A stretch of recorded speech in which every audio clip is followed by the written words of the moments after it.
기도하겠습니다.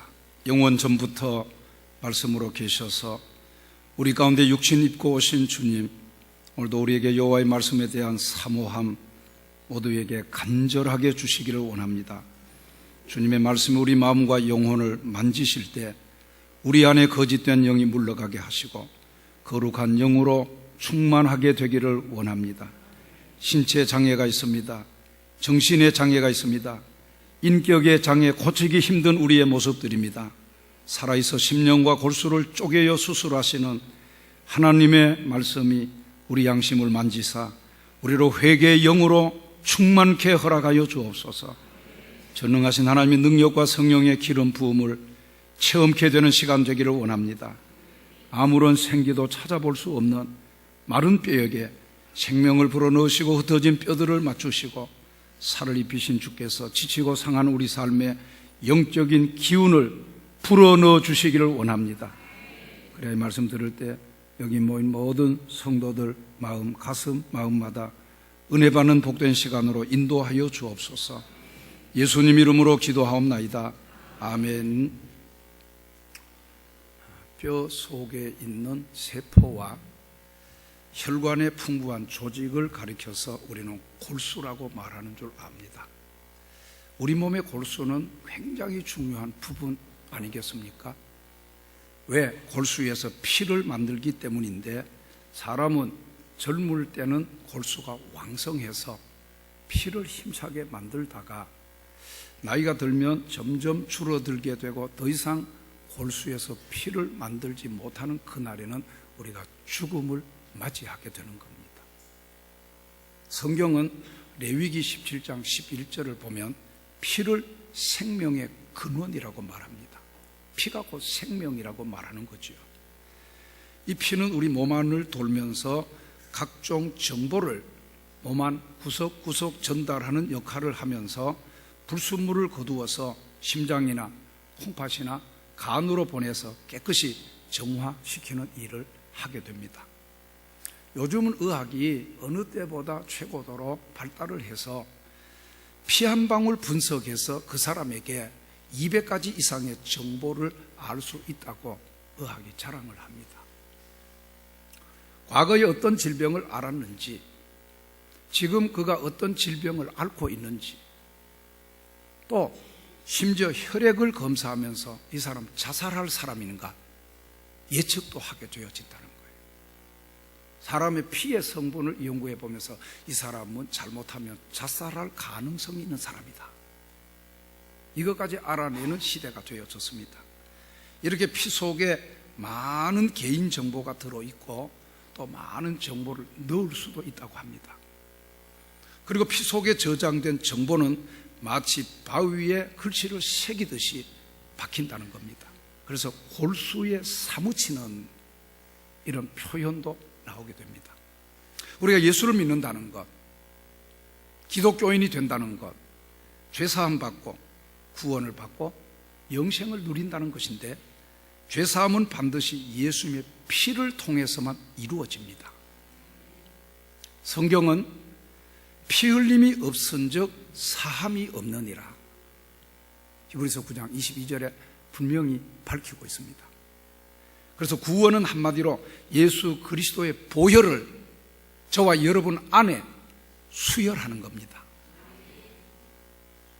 그래서 내 골수에 예수 그리스도의 DNA가 새겨져서, 아멘, 내 골수에 예수 그리스도의 DNA가 새겨져서 나의 삶이 예수로 말미암아 외골수 인생이 되는 것을 말하는 겁니다.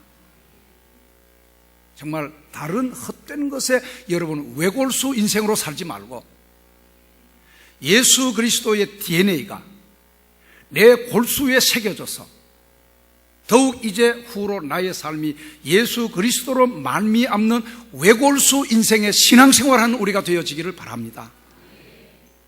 그래서 예수만 바라보고 사는 겁니다. 예수를 깊이 생각하며 사는 겁니다.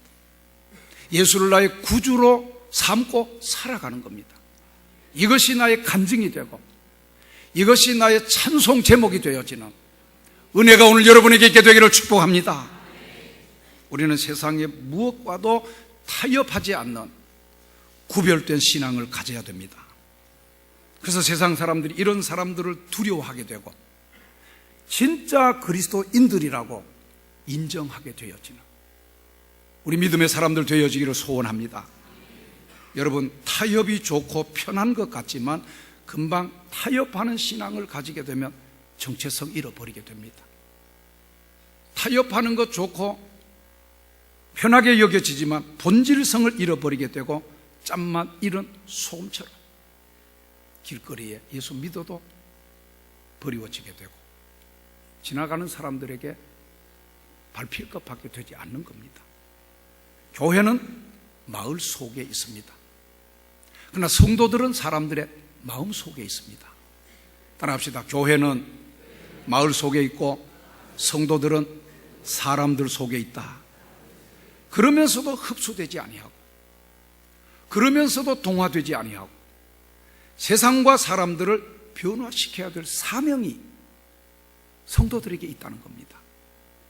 안디옥 교회와 그 교회 성도들이 바로 하나님이 기뻐하시는 모범적인 삶을 살았던 사람들인데 1966년으로 앞선 교인들 교회가 설립된 횟수로 보고 9월 달을 설립의 달로 알고 있습니다.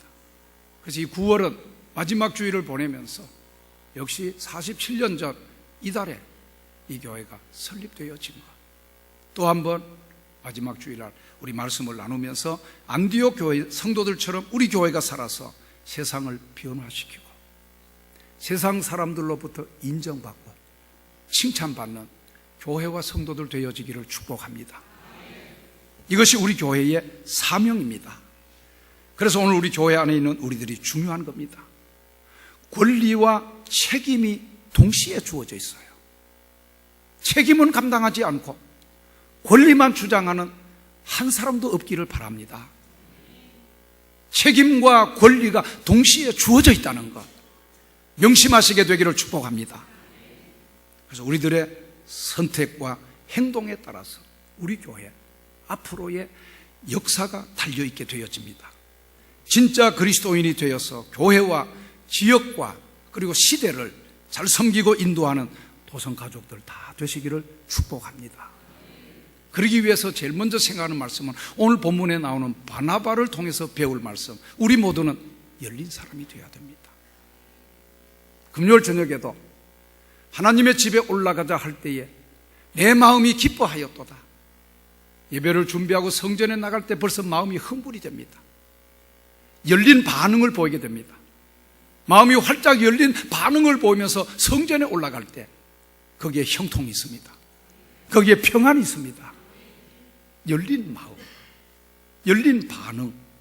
자, 오늘 22절, 23절 예루살렘 교회가 이 사람들의 소문을 듣고 바나바를 안디옥까지 보냈다는 말씀이 나오고 그가 거기 가서 보니까 하나님의 은혜를 보고 기뻐하여 모든 사람에게 굳건한 믿음으로 마음으로 주와 함께 머물러 있으라. 유대인에게만 아니고 이미 복음은 이방인들에게도 전해지게 됩니다. 주의 손이 그들과 함께 할 때에 수많은 사람들이 믿고 주께로 돌아오는 역사가 일어나게 됩니다. 기독교 입교해서 기독교인이 됩니다. 그래서 예루살렘 교회가 이 사실을 알기 위해서 바나바를 안디옥에 보내게 된 거지요. 그때 예루살렘 교회는 이미 지방교회를 공인하게 되고 지방교회를 합법화하는 중심교회였던 겁니다. 이때 바나바는 하나님의 은혜를 보고 기뻐하였다.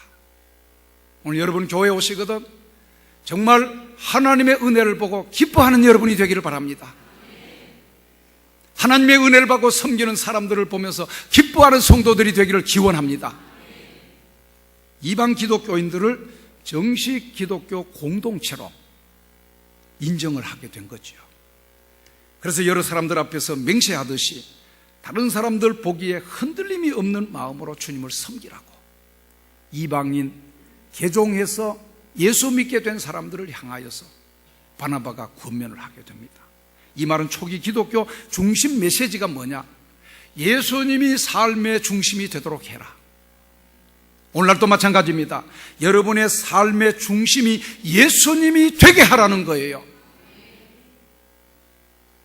예수님이 모든 삶의 중심이 되게 하라는 뜻입니다. 모든 종교적 율법과 유대교적 전통들로부터 자유하여 예수님께로 돌아오고 오직 예수님만을 표준으로 삼고 살아가라는 뜻입니다. 여러분, 사람은 밥만 먹고 사는 존재가 결코 아닙니다. 사람은 나이도 먹습니다. 사람은 사랑도 먹습니다. 사람은 마음도 먹습니다. 마음도 먹어요. 세상 제대로 살려면 여러분, 여기 중요한 것, 마음을 먹어야 됩니다. 사람은 마음 먹은 대로 살아요. 마음 먹은 대로. 나는 쓸모 있는 사람이 되겠다는 마음 먹으면 정말 세상에 쓰임받는 귀한 사람이 됩니다. 나는 뭐든 할 수 있다고 마음 먹으면 여러분, 세상 불가능한 일이 없을 줄로 압니다. 사람이 힘써 먹어야 되는 것, 마음입니다. 그래서 마음이 건강한 사람이 진짜 건강한 사람, 마음이 부자인 사람이 진짜 부자, 마음이 행복한 사람이 진짜 행복한 사람, 마음이 평안한 사람, 진짜 복받은 사람인데, 이렇게 마음은 중요합니다. 근데 우리 사람은 밥 먹는 법은 가르치지 않아도 잘 압니다. 밥 먹는 법은 알아도 마음 먹는 법을 잘 몰라요. 여러분, 마음 먹는 법을 오늘 설명해 드립니다. 마음 먹는 법을 배우려면 말을 바꾸는 겁니다. 아멘. 마음 먹는 법이 뭐라고요? 말을 바꾸는 거예요. 우리 한번 힘차게 따라 합시다. 할 수 있다. 한번 해보자. 될 것 같다. 꼭 하고 말 거야. 이 말을 여러분, 날마다 하는 겁니다. 여러분, 이 말을 소리 내어서 큰 소리로 하는 겁니다. 한 번 더 큰 소리로 한번 합시다. 할 수 있다. 한번 해보자. 될 것 같다. 하고야 말리라. 할렐루야. 이 말을 날마다, 그것도 소리를 내어서 큰 소리로 하는 겁니다. 안 되라는 말을 안 될 것 없지 말하세요. 못해라는 말을 못할 것 없지 말하세요. 틀려서라는 말을 틀림없어 하세요. 여러분, 말해도 안 되던데 이 말을 해도 금방 안 되는 이유는 무형의 말이 유형의 말의 실체가 되기까지는 그만큼 시간이 필요한 겁니다. 시간이. 전지전능하신 하나님도 세상을 창조하시면서 무려 6일씩이나 걸렸는데, 우리 인간들이 무슨 마술사도 아니고 말하면 말하는 순간 뚝딱뚝딱 말이 실체가 되는 것 결코 아니지 않습니까? 말한 대로 되는데 시간이 걸릴 뿐입니다. 하나님은 세상을 말로 창조하셨어요. 가라사대, 말로, 말씀으로. 그리고 그 창조력을 인간들에게도 주신 겁니다. 그러면 오늘 우리 인간들도 말로 창조합니다. 여러분, 마음을 다부지게 먹고 이제 크게 말하며 사세요. 나는 아직 끝나지 않았다.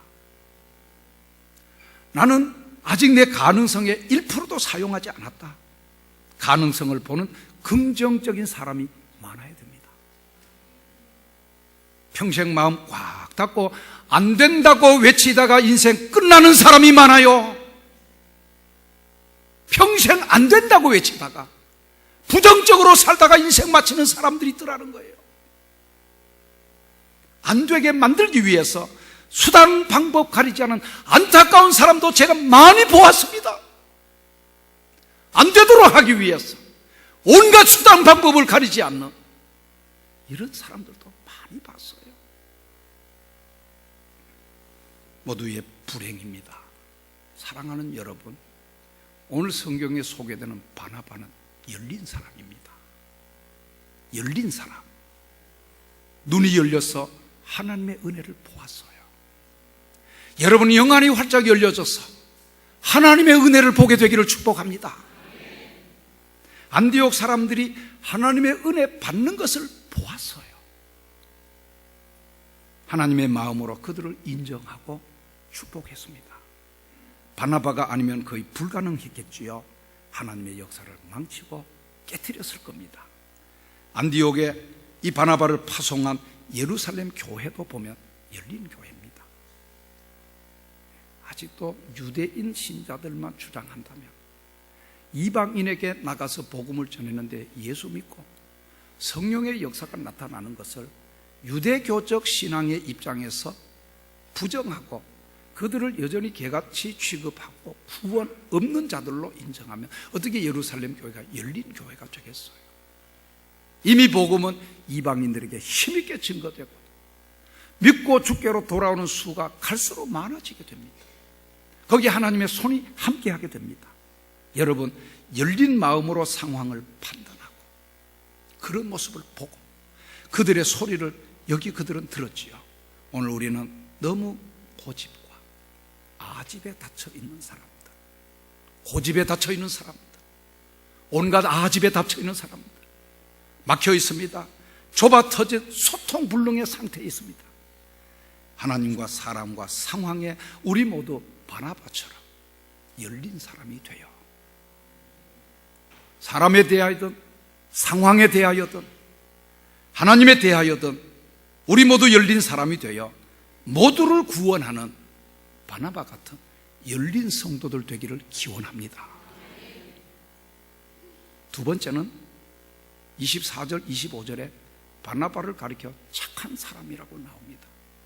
믿음도 충만한 사람, 성령도 충만한 사람, 이런 사람이 있으니까 이에 죽게 더하는 사람이 갈수록 많아집니다. 바로 도성교회 47년 전 이곳에 세워진 9월달 마지막 주일을 보내면서 사랑하는 저와 여러분, 여기 정말 착한 사람, 성령이 충만한 사람, 믿음이 충만한 사람, 이에 큰 무리가 죽게 더하여지더라. 이 시대 바나바 같은 여러분 살리는 사람들이 되기를 바랍니다. 거기다가 바나바가 사울을 찾으러 다소에 갔다는 말씀이 끝에 나옵니다. 먼저 바나바의 안디옥 방문은 이방인들을 포함한 교회 확장이 가속화되고 있는 것을 보여주고, 이유는 또한 바나바의 착함과 성령 충만한 믿음 충만함 때문이라고 설명을 해주고 있어요. 바나바 때문에 큰 무리가 주님께로 왔다고 했습니다. 또한 사울이 예루살렘에서 다소로 가게 됐는데, 왜? 사울이 다메섹 도상 사건 후에 예수 그리스도를 증거하는데 열정을 쏟습니다. 그럼에도 예루살렘 교회 분위기가 사울에 대하여 좋지 않은 겁니다. 이때 아마 사울, 나중에 바울 된 사람입니다만 크게 낙담이 된 줄 압니다. 그래서 지금은 아닌가 보다 하고 자기 고향 다소에 가서 은거하고 있습니다. 외롭습니다. 숨어서 지냅니다. 고독합니다. 이럴 때 사울을 찾아간 바나바, 소외된 사울을 살리려고, 소외받고 있는 사울을 살리려고. 여러분, 사람을 버리고 죽이는 것은 쉽지만 살리는 것은 어렵습니다. 누가 이 일을 잘 감당할 수 있어지느냐? 아무나 할 수 있는 것 아닙니다. 바나바처럼 착한 사람, 성령이 충만한 사람, 믿음이 충만한 사람. 누가 소외감을 갖고 있는가? 누가 고독병에 걸리고 있는가? 누가 인격 장애를 가지고 있는가? 누가 정신 장애를 가지고 있는가? 바나바가 적임자였던 것을 보게 됩니다. 유명한 화가가 되기를 원하는 어린 아이들이 레오나르도 다빈치를 방문하게 됩니다. 그때 레오나르도 다빈치는 조용한 가운데 예수님 얼굴을 그리는 작업에 열중을 하고 있습니다. 그때 많은 아이들 중에 한 소년이 화판 더미에 걸려가지고 그만 뻐덕떡 넘어지는 바람에 작업이 방해를 받아 레오나르도 다빈치가 기분이 굉장히 상하게 됩니다. 붓을 집어 던지고 순간적으로 울컥 화나는 것을 잠재우지 못하고 벌떡 일어납니다. 그 아이도 얼마나 미안하겠어요. 어쩔 줄 몰라 하는 소년에게 화를 내면서 심하게 그 아이를 꾸짖었어요. 이 아이가 당황을 하면서 울면서 밖으로 뛰어나갑니다. 다빈치가 그 아이에게 화를 있는 대로 다 내고 다시 붓을 들고 예수님의 그리던 얼굴 완성을 시켜보려고 부단히 애를 쓰는데도 그림을 그릴 수가 없습니다. 화를 냈으니까. 그는 창조성과 영감은 화를 낸 후에 전혀 떠오르지를 않더라는 거예요. 여러분, 창조성, 여러분 속에 있는 영감이 아니고 영감, 화를 잘 내는 사람에게는 떠오르지 않습니다. 혈기를 잘 부르는 사람에게는 창조성, 영감이 있을 수가 없습니다. 명심하시길 바랍니다. 오늘 하나님의 말씀이 내 양심에 닿아지고 내 마음에 닿아지거든 하나님 앞에 회개하는 우리가 되어지기를 바랍니다. 창조성이 있어야 됩니다. 주를 위한 영감이 떠올라야 됩니다. 화를 나는 사람에게는 떠오르지 않는다는 거예요. 믿으시기 바랍니다. 믿으시기 바랍니다. 그래서 레오나르도 다빈치가 자기 실력으로, 물론 앞에는 창조성과 영감을 가지고 예수님의 얼굴 그리는 작업을 계속했지만 그 어린아이의 실수를 용서하지 못하고 화를 버럭낸 후에 다시 아이를 꾸짖고 쫓아낸 후에 그림을 그리려고 몰두해보지만 그림이 그려지지 않습니다. 그래서 밖에 나갔어. 울고 있는 아이도 다가갔어. 얘야, 미안하구나. 내 말이 너무 지나쳤구나. 나를 용서해다오. 나는 너보다 더 잘못했구나. 너는 그저 화판에 걸려 넘어진 것뿐인데 공연히 화를 내어가지고 내 생명 안에 흘러드는 하나님의 영감을 막아버렸구나. 여러분, 어떤 경우에도 어떤 사연 앞에서도 화를 내면은 여러분 생명 안에 흘러드는 하나님의 영감이 막혀버리게 되어진다는 것, 믿는 사람만 아멘 하십시다. 나와 함께 다시 얘야 화실로 들어가지 않겠니? 우는 아이의 손을 잡고 화실에 들어와서 마음이 평안해지고 다시 자연스럽게 중단했던 예수님의 얼굴 그림을 그릴 수가 있었다는 겁니다. 여러분, 분노에 찬 자신과 화목하고 혈기에 찬 자신과 화목하고 그리고 실수한 소년과 화목했을 때 마음속에서 평화와 영감이 살아나게 됩니다. 우리는 더욱 착한 사람이 되어야 됩니다. 더 성령과 믿음이 충만한 사람이 되어야 됩니다. 이것이 우리의 기본입니다. 이것이 우리의 기초이어야 됩니다. 이것이 안 되어 있으면 그 다음은 저와 여러분이나 결코 기대할 것 없습니다. 아무리 예수 오래 믿어도요, 아무리 내가 중요한 사람같이 여겨져도요, 여러분 이것 안 되어 있으면 그 다음 그에게서 기대할 것 없습니다.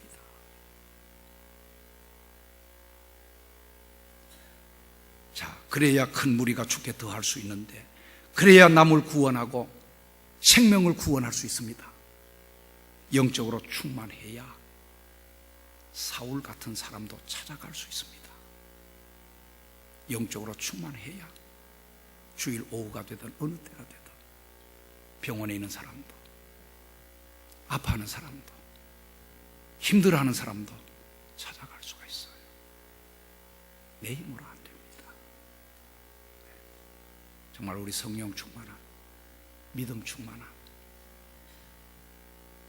착한 사람, 우리 모두 꼭 되어지셔서 사울과 같은 사람을 찾아갈 수 있고 그를 하나님의 일꾼으로 만들 수 있는, 그래서 바나바 때문에 큰 무리가 죽게 더하여지던 것처럼 오늘 나로 인하여 큰 무리가 죽게 더하여지는 참 귀한 역할을 감당하며 살아가는 축복의 여러분 되시기를 바랍니다.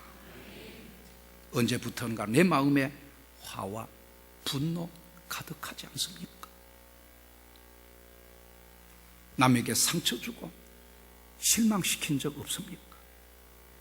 주의 종들에게 상처 주고 실망시킨 적 없습니까? 살리기보다 죽이고 품어주기보다 몰아내고 그런 삶을 지금까지 내가 살았는지도 모릅니다. 살리는 사람이 그리스도인입니다. 바나바처럼 착하고 믿음과 성령이 충만하여 많은 사람을 구원하고 아파하고 소외된 사람을 찾아가서 살리는 이 시대 진정한 그리스도인 바나바와 같은 그리스도인들 우리 모두 되기를 소원합니다. 세 번째는 찾아가서 만났어요. 그 사울의 손을 잡고 안디옥으로 다시 데리고 옵니다. 둘이 교회에 1년간 머물러 있으면서 이미 믿기로 시작한 큰 무리들을 가르치게 되고, 그때 제자들이 안디옥에서 비로소 그리스도인이라 일컬음을 받게 되었더라. 정말 우리 교회나 우리 모두가 비로소 정말 명실상부하게 여기 세워진 도성교회가 그리스도인들이 모이는 교회이다. 그들이 모이면 기도하고 헤어지면 전도하고 성전에서 말씀 듣고 돌아가서 실천하게 되어지는, 이 시대에 보기 드문, 이 시대에 찾아보기 힘든 그야말로 비로소 그리스도인들이다. 정말 예수 믿는 사람들이다. 일컬음을 받게 되어지기를 축복합니다. 자, 다시 설명합니다. 바나바와 사울이 안디옥 교회에서 1년간 함께 큰 무리들을 가르칩니다. 거기 유대인도 있습니다. 이방인들도 있습니다. 가르쳐서 제자가 되게 합니다. 이거는 합력하여 또 협력하여 가르치는 모범적인 모습을 본 사람들이 그리스도인이라고 인정을 하게 되더라는 거예요. 오늘 여러분 그리스도인 비로소 할 때 그는 누구냐? 협력하는 사람입니다. 협력하는 사람. 할렐루야. 열린 사람이면서 살리는 사람, 그리고 모든 일에 협력을 잘하는 사람입니다. 믿으시기 바랍니다. 그 당시 안디옥은 50만의 인구가 살았다 그래요. 거기 안디옥 교회, 다른 사람들로부터 그리스도인이라는 말을 들음으로써 정당한 인정과 대우를 받게 되어집니다. 오늘 여기 세워진 우리 교회가 정말 지역 주민들로부터 정당한 대우와 인정을 받게 되어지는 교회가 되어지기를 소원합니다. 한 마음 한 뜻이 되어서 서로 사랑하고 아끼고 위로해 주는 교회, 크기, 인원 관계없어요. 크지 않아도 됩니다. 수 많지 않아도 됩니다. 그리스도인이라는 말을 들음으로 남부러울 것이 없어요. 세상이 부러워하는 교회가 되어져야 됩니다. 몇 사람 모였나? 몇 사람 줄어들었나? 그거 관계없어요. 바나바 한 사람으로 큰 무리가 죽게 더하여지는, 비로소 그리스도인이라 대우와 인정을 받게 되며 세상이 부러워하는, 남부러울 것이 없는 여러분 명실상부한 교회가 되어지는 겁니다. 반대로 시기와 악력과 독선이 가득한 교회, 다툼과 분쟁의 소용돌이 속에서 헤어날 줄을 모릅니다. 당시 안디옥 죄악이 만영한 곳이었어요. 로마와 알렉산드리아의 부와 헬라의 미가 결합이 되다 보니까 방탕과 방종, 사치와 도덕적 문란으로 이름난 곳이 안디옥입니다. 이런 부도덕한 도시 안디옥임에도 불구하고 안디옥 성도들이 타락한 그곳 시민들과는 달리 구별된 생활을 하게 되어졌더라는 겁니다. 그들이 최초로 그리스도인이라 일컬음받은 사실은 안디옥 교인들의 높은 신앙, 훌륭한 인격, 뒷받침되어주는 생활이 되어졌다는 거예요. 오늘 우리 한 사람 한 사람 정말 안디옥 교인들처럼 높은 신앙의 사람들이 되고 품격 있는 인격의 사람들이 되고 생활이 그리스도의 사랑을 실천하여 그리스도인이라 일컬음받기에 부족함이 없는 사람들 되어지게 되기를 소원합니다.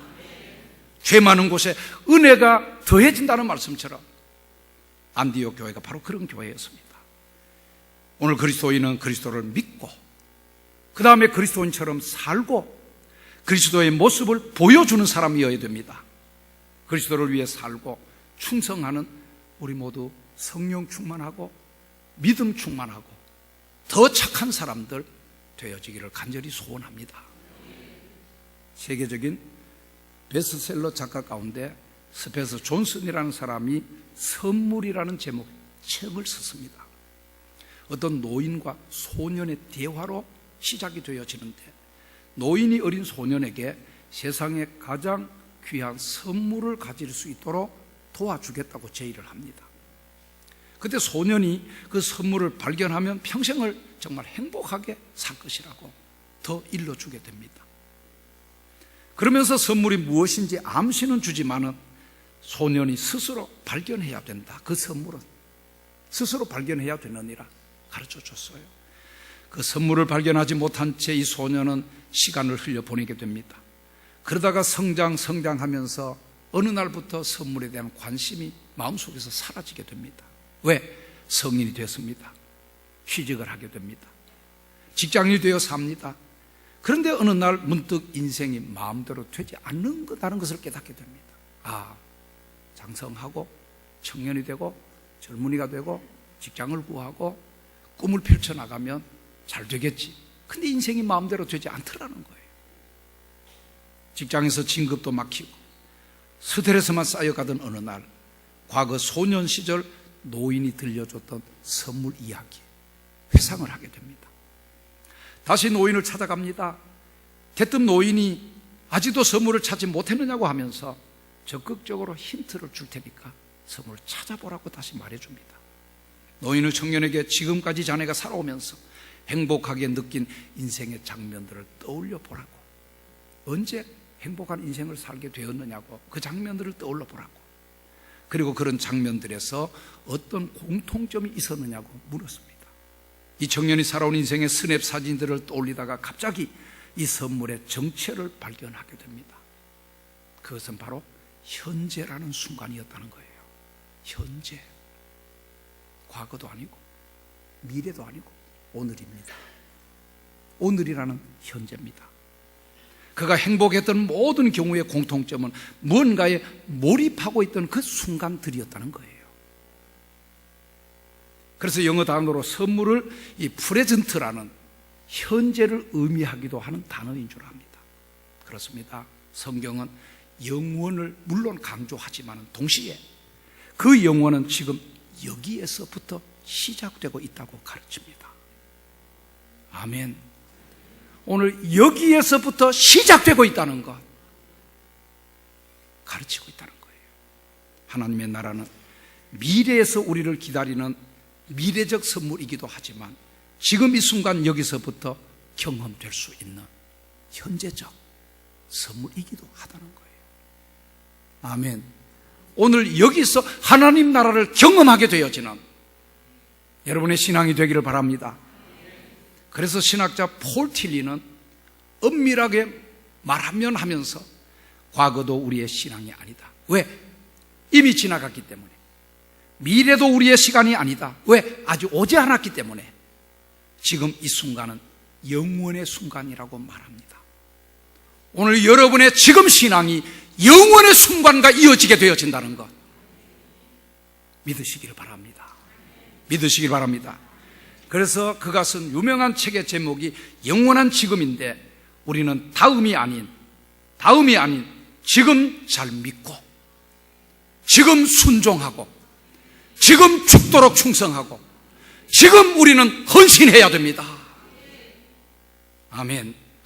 지금 없는 다음과 영원은 없기 때문입니다.